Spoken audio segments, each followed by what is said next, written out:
আমি আশা করব যে মাগুরা সহ সারা বাংলাদেশের জনগণের সামনে এই আসিয়ার ধর্ষকের ফাঁসি কার্যকর করা হোক। জনগণের সামনে কিসের জেল? আমরা জেল মানে জেলে ঢুকাই দিবেন, জনগণ অন্ধকারে ডুবে যাবে, তারপর আস্তে আস্তে ভুলে যাবে, সেটা হবে না। আমরা জেলখানায় বিচার চাই না, আমরা চাই জনসমক্ষের বিচার, আমরা চাই জনগণের সামনে এর ফাঁসির বিচার। সুতরাং আমি এই সরকারকে আশা করব, আপনারা অনেক বিজ্ঞ, আপনারা এই জনসম্মুখে এই ফাঁসি কার্যকর করুন। এই আসিয়ার ফাঁসি যদি কার্যকর না হয়, তাহলে আবারও প্রতিনিয়ত ধর্ষণ বেড়ে যাবে, প্রতিনিয়ত নারীর নির্যাতন বেড়ে যাবে।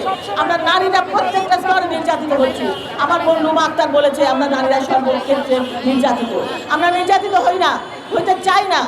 আমরা চাই যে নির্যাতিতর পাশে দাঁড়াতে, এবং আমরা যেন পাশে দাঁড়াতে পারি এবং বলতে পারি যে কে আছিস, আয় সামনে আয়, আয় যুদ্ধ কর, আয় দেখি কত বড় সাহস।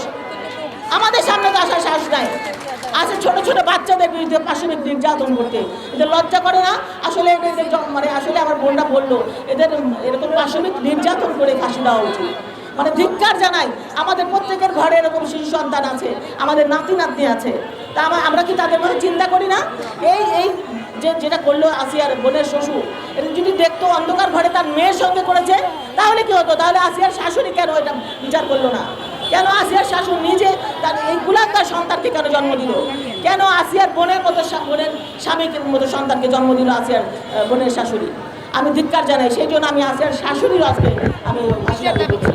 এরকম নারীদেরও আমাদের সমাজে চাই না, যে নারীরা সন্তানকে জন্ম দিয়ে খালাস হয়ে যায়, যে নারীরা সন্তানকে শিক্ষা দেয় ধর্ষণ করার জন্য, সমাজকে কলুষিত করার জন্য।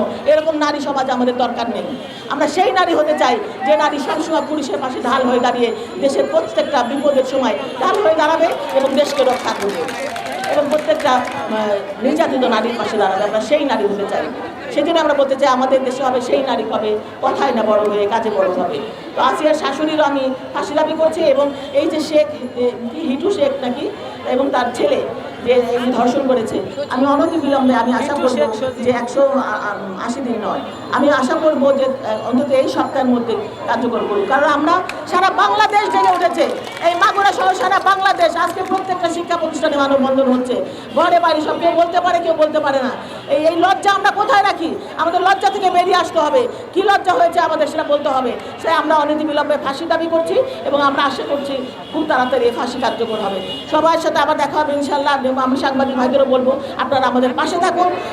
আপনাদের ঘরের সন্তান আছে, নারী সন্তান আছে, শিশু সন্তান আছে, মেয়ে সন্তান আছে, আপনারা সেগুলো চিন্তা করে পাশে থাকবেন এবং বলিষ্ঠ সংবাদ প্রকাশ করবেন, এবং আপনারাও আমাদের সাথে সোচ্চার হয়ে এই দর্শকদের ফাঁসির দাবিতে একমত হবেন। ধন্যবাদ সবাইকে। আসসালাম।